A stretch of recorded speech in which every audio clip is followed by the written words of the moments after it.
So, let's talk about the Caspian Sea Monster. It sounds like something straight out of mythology, right? But for years, it was one of the Cold War's biggest, most intimidating secrets. A true monster, just not the kind you're probably thinking of. Okay, picture this. It's 1968. We're at the absolute height of the Cold War. A U.S. spy satellite is flying over the Caspian Sea, and it snaps this picture. Down in the analysis rooms, people must have been scratching their heads, thinking, what on earth is that? I mean, look at it. It was absolutely gigantic. It had these short, stubby wings, but a crazy long body. An intelligence report said it was moving across the water at incredible speeds. It wasn't a ship, but it didn't really look like a plane either. For the folks in American intelligence, it was a complete mystery. So, given its monstrous size and the mysterious waters it was spotted in, the CIA came up with a perfectly fitting, perfectly dramatic code name, the Caspian Sea Monster. And for years, that's literally all anyone in the West knew it as. All right, so it's time to pull back the curtain on this Cold War enigma and find out what this monster really was. The monster was actually a revolutionary machine called an acronoplan. Basically, it's a ground effect vehicle. Now, it doesn't fly high up in the sky like a normal plane. Instead, it uses its engines and wings to create this powerful cushion of high-pressure air right between itself and the surface of the water. This cushion lets it glide just a few feet above the sea, kind of like a hovercraft on a massive dose of steroids. The whole idea was to get the speed of an airplane with the cargo capacity of a huge ship.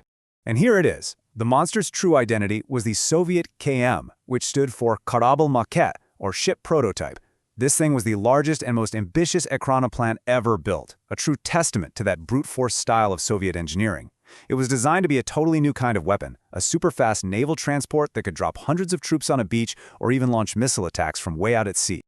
And just to give you a sense of how monstrous this thing was, let's just look at the numbers. Its maximum takeoff weight was 544,000 kilograms. That is well over 1 million pounds. It was 92 meters long. We're talking nearly the length of an entire American football field, an absolute giant. So, how in the world do you get something that big and heavy off the water? Well, simple. You strap 10 enormous Dobrinin turbojet engines to it. 8 of them were right up front to blast air under the wings and lift it up, and then 2 more on the tail for cruising. But here's the real genius of the design. Because it flew just a few meters over the waves, it stayed below the radar horizon. That made it practically invisible to most enemy ships or coastal defenses. It was basically a stealth transport before stealth was even a thing, a massive, high-speed ghost that could show up completely unannounced. I mean, just look at these specs. For the 1960s, this was completely off the charts. Cruising at 430 kilometers per hour, carrying 50 people, and the whole thing was operated by a crew of just 5. There was absolutely nothing else like it on the entire planet. But, like so many of these insanely ambitious Cold War projects, the story of the KM is one of incredible innovation, followed by a pretty dramatic end.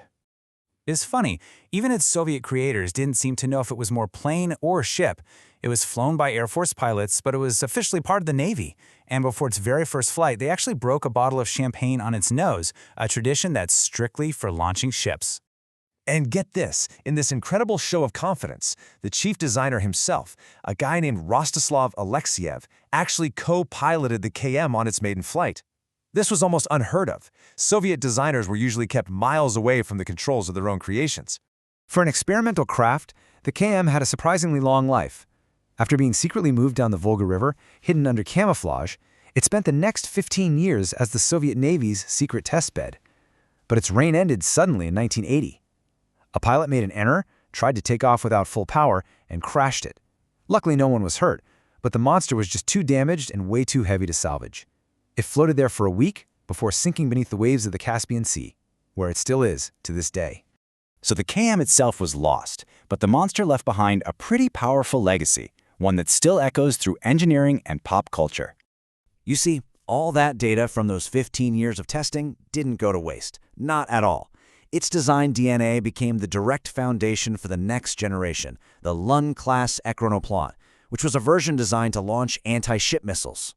And let's just put its size into perspective one last time.